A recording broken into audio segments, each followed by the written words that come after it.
In Zimbabwe, the polls have now closed in a presidential election that's been plagued by violence and called a sham by the U.S. and many other countries.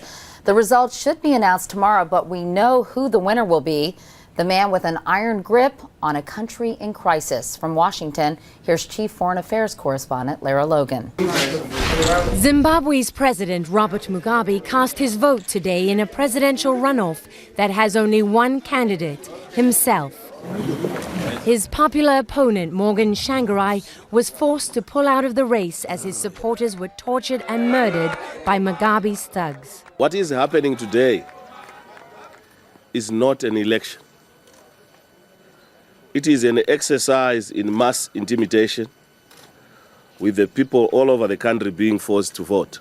No one has been spared in this campaign of state-sponsored violence, not even the young. Next. One of the few foreign journalists allowed into the country, Chris McGreal, told CBS News how voters were being terrorized.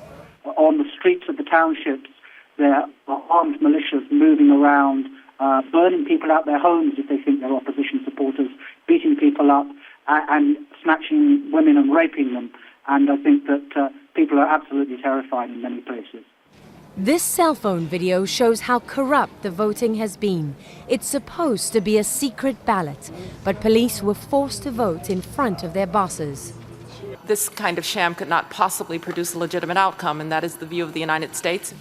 The fraudulent ballot takes place as Zimbabwe nears collapse. Its people are starving, its economy in ruins.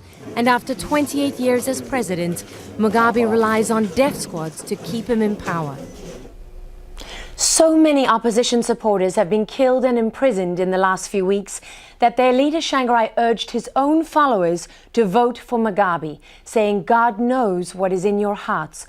Don't risk your lives." Katie? Lara Logan in Washington. Lara, thanks very much.